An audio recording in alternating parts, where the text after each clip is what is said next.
seen what it looks like from the air. I won't say the name of the island because that's normally in my spiel. You know, we're open 24 hours a day. We've got 5 terminals. You guys know this, 165 gates, over 17,000 acres. We can actually land 4 planes at once, which is very unusual in our business.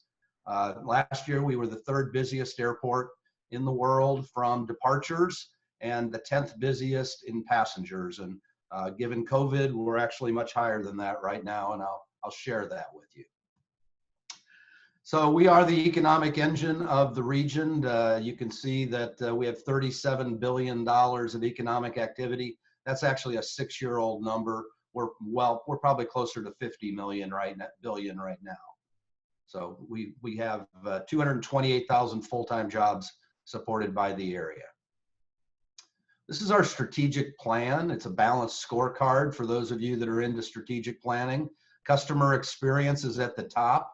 Our vision is to transform travel, and we want to make it as seamless as we can make it for you when you travel. You can see our foundation is safe and secure, and that we focus on 4 other key results of business performance, employee engagement, operational excellence, and community engagement.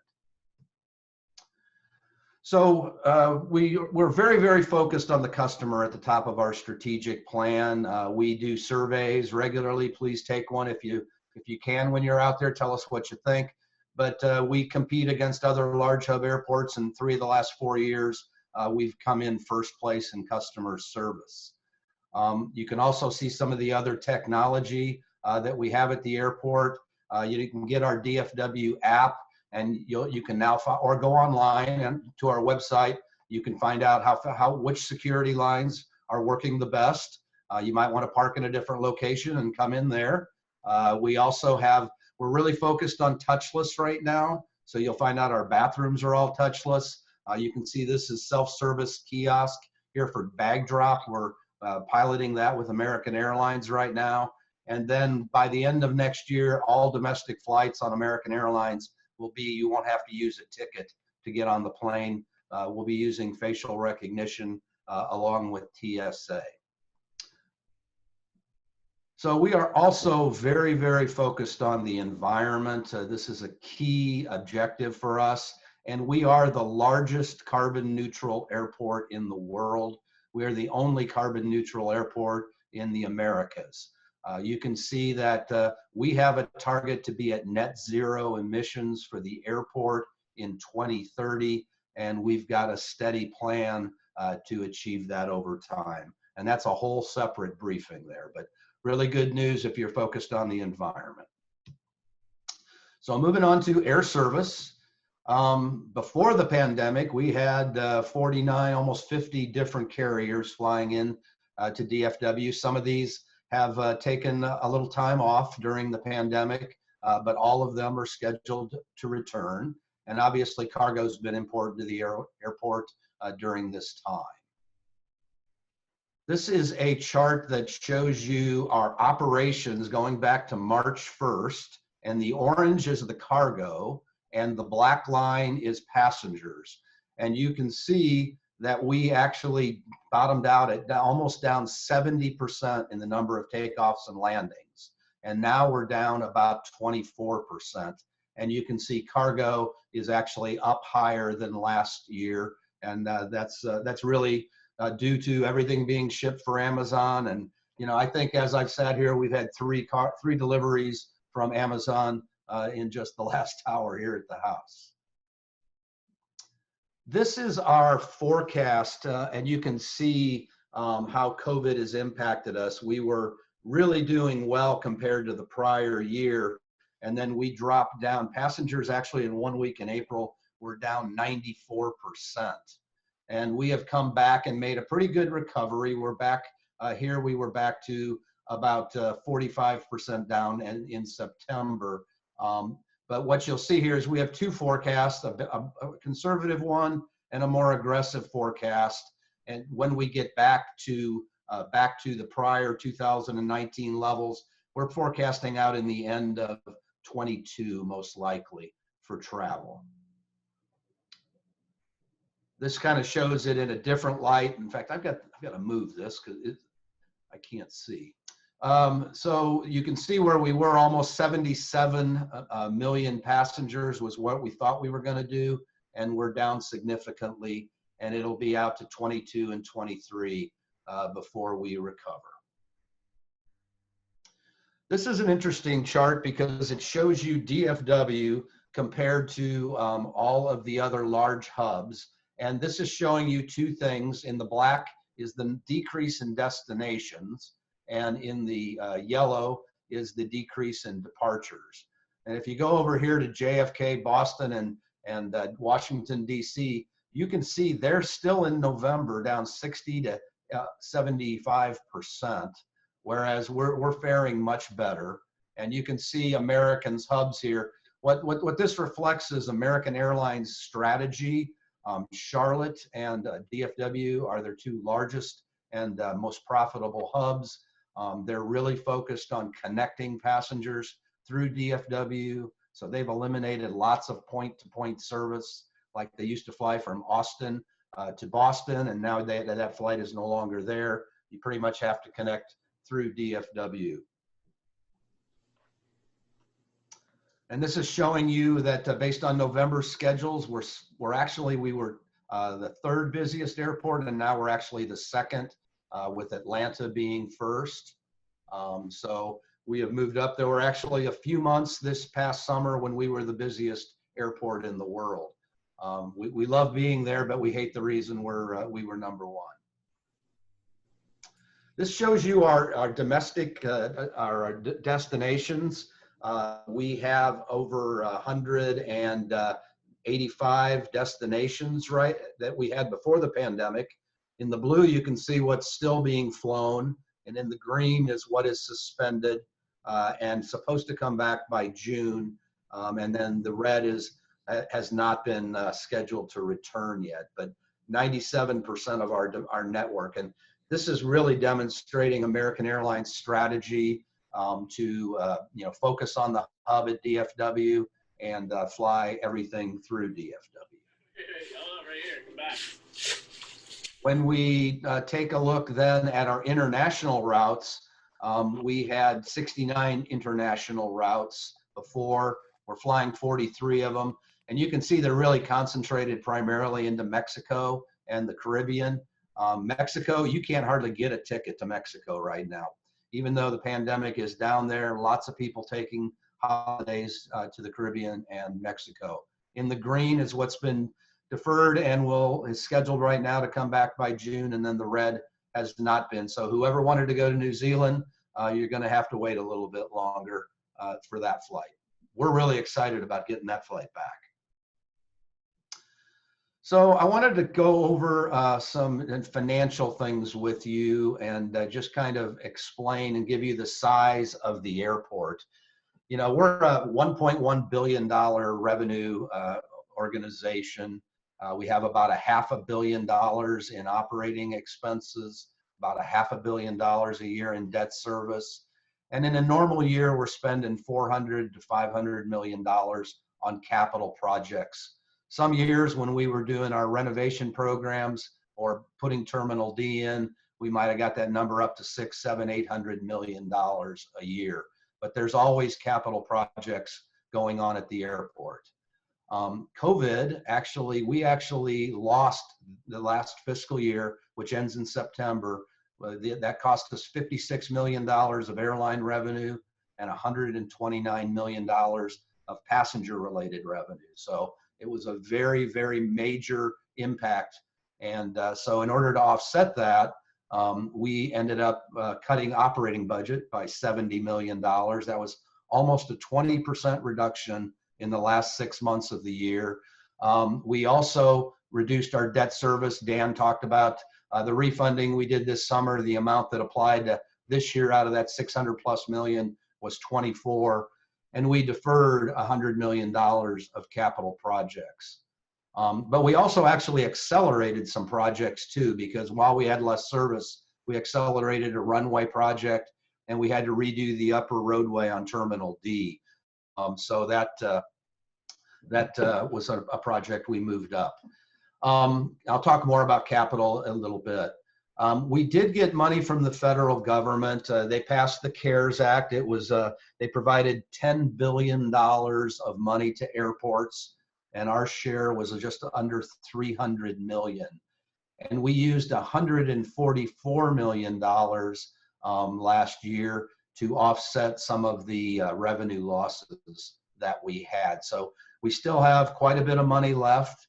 Airports are actually in the new bill that they're talking about right now that we hear every day on the news about for maybe about $100 million if that ever goes through. So the point I'm making there is airports are essential services to this country, and Congress recognizes that. And when something like this, which is about the worst thing that could possibly happen to travel, Congress stepped up and helped keep the airports and airlines in business. Although I will say this, we would have survived without that money because we are in good, very strong financial position from our balance sheet. But it did help to basically keep things the same. And we were able to weather this storm without having to charge the airlines any more money. This kind of gives you an idea of back in October to February, our fiscal year starts October 1. You can see how we were growing and everything was positive. And then starting in March and then in April, you can see just the financial impacts, whereas passengers were down 92%, flights down 57%, parking was down 96%, concessions 74%, rental car 65%. We have a lot of commercial development that isn't passenger related. That was actually up. And then you can see how things have improved by September, and the numbers in October were all a little better than that. So we are doing better than the other airports out there generally, but we still have a long way to go. And to say we're only down 45% and how good we feel about that is a testament to really how bad things are for our industry. And we're very, very thankful for the government and the CARES Act to help us and all of our business partners out. So we are very conservative from a fiscal standpoint. Although, we have $6 billion of debt outstanding to build Terminal D and to do all the terminal renovation we do. I'm still very comfortable with that number. We have a commercial paper program for interim financing, and we're going to be refunding more bonds over the next few years. We do all fixed rate debt. We don't do anything fancy. I don't believe in swaps or derivative products. And we're fully cash funded on our reserves. And then on this final column over here, our pension plans, you hear about governments all the time that don't have their pension plans funded. We overfund our plan most years. We're 85% funded. And we've actually started a defined contribution plan for new hires. And our owner and our other benefits are actually overfunded on that. So we're a very, very strong financial position. I wanted to spend a minute and talk to you just about how we look at airports and from a financial standpoint. And you see up there at the top, no U.S. airport has ever defaulted on a bond because of this structure. So if you're a bondholder, you're protected by these 4 different boxes. And first is FAA regulations. You may or may not know, but we're not allowed to make money on the airports, on the airlines. We have to charge them what it costs us, but we can make money on passenger-related activities and other businesses on the airport. So what that means is if COVID hit and we didn't get federal money, the airlines would have been responsible to pay all that lost revenue, and they would have had to, pay us that money back. And then we signed contracts with the airlines.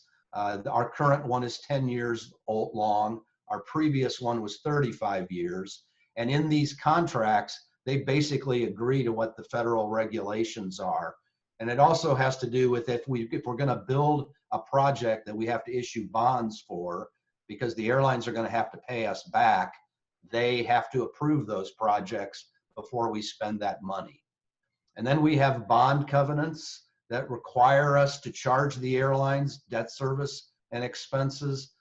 And then we have significant cash reserves, and I'm always very focused on cash. I was in a couple startups in my career, and I was always watching the cash, and we never had enough.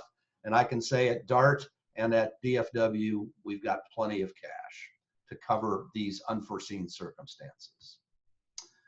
So I sleep well at night with $6 billion of debt outstanding, and a couple of reasons is because we have enough cash on hand to pay for 15 months of expenses and debt service and expenses without 1 penny of revenue.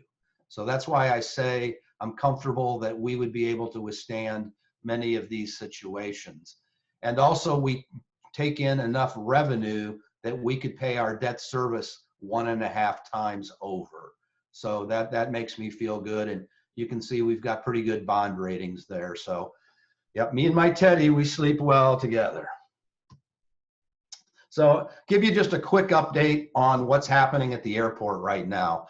Of course, you all were reading in the paper, we were negotiating with the airlines to build a new Terminal F, a 6th terminal.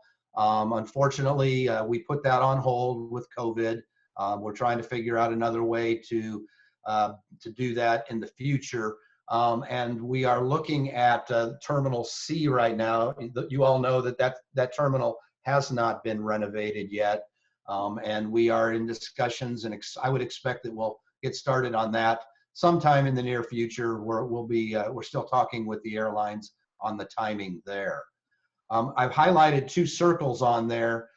We are building 4 new gates on the south end of Terminal D.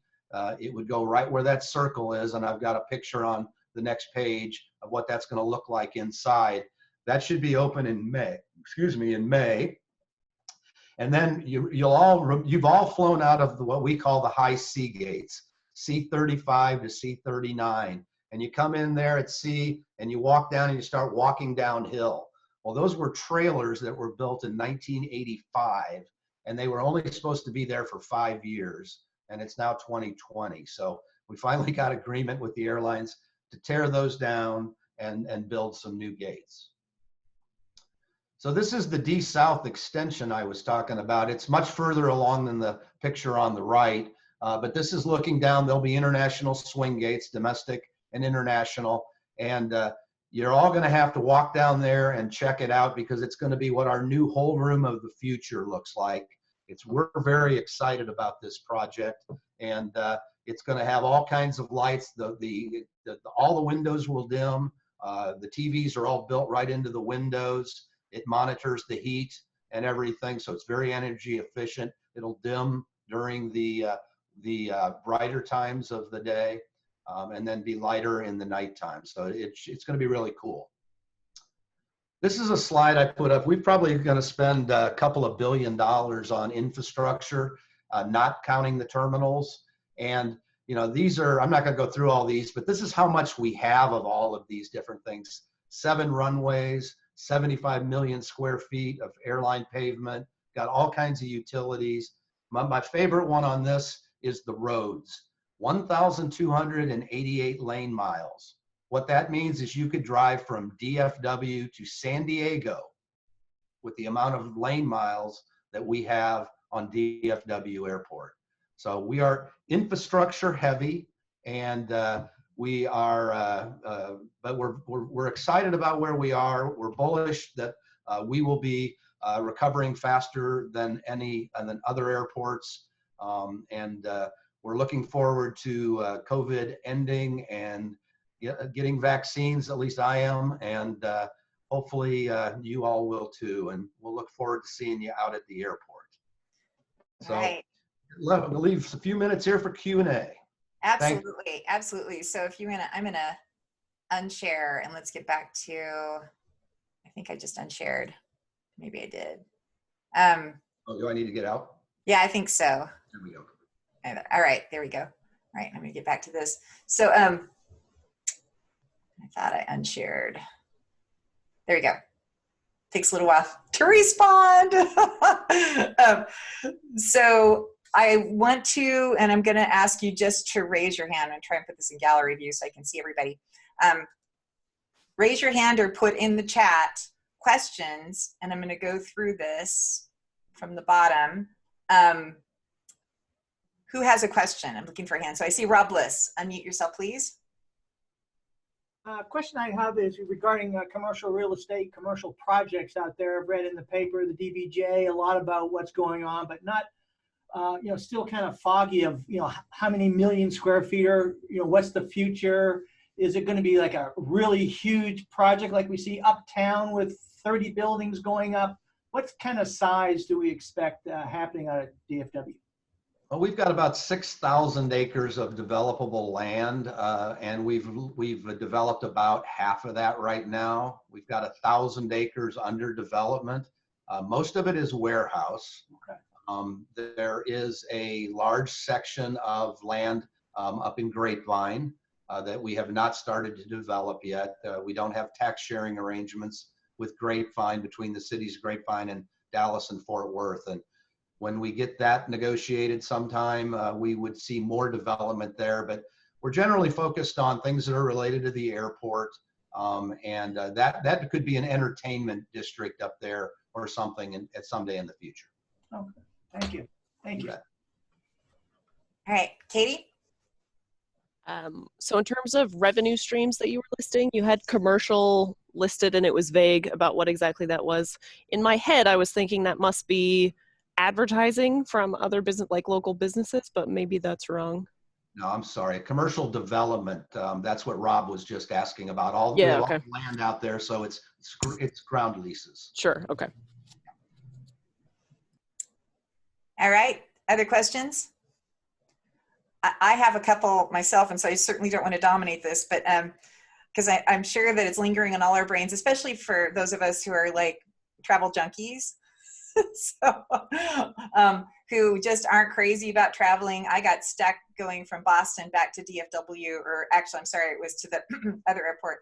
It was a 14-hour flight with a mask on. Oh my goodness. So how are we going to prepare for, or how is the airport, DFW Airport, going to prepare for another pandemic, because we'll have one? How can we curtail this and keep things open, but still be safe? Well, I mean, basically, we're focused on what we can control, right? And that's your experience when you're in DFW. We are spending $7 million putting in filtration systems inside the air conditioning units and heating units. So that will kill any virus. We've spent millions of dollars on incremental cleaning. Everything is moving to touchless and frictionless journey, so you don't have to touch anything. And so, we're focused, even in the restaurants, we're trying to get all of our concessionaires to move to touchless where we can, in the bathrooms, as I mentioned earlier. So that's what we're focused on right now. Okay, awesome. I love it. Well, and maybe that's one of the good, if there's something that's good that came out of COVID, and that's that we all had to take a look at our, cleanliness and, our systems, sanitation systems. So that's good. Other questions? Because the revenue thing was another question that I have, and that's, we all have to kind of reinvent ourselves. And so you talked about the two revenue streams, basically passenger and commercial. I'm wondering if there are even more creative things that you all have discussed so that you can help maybe offset and create another revenue portal moving forward. We're just starting we've finally caught our breath and are looking at our next strategic plan, and diversification of revenues is key. We do own 2 hotels out there, but commercial development is certainly the biggest opportunity. You may remember back 10, 12 years ago, natural gas was a big deal. We got $180 million roughly for the rights to drill natural gas on the airport. Today that only generates a couple of million, but should natural gas prices ever get back up, maybe it would be more than that. That's good. That was just an amazing amount of information, Chris. Thank you so much. I'm going to stop. I did record this so that, let me stop the recording now.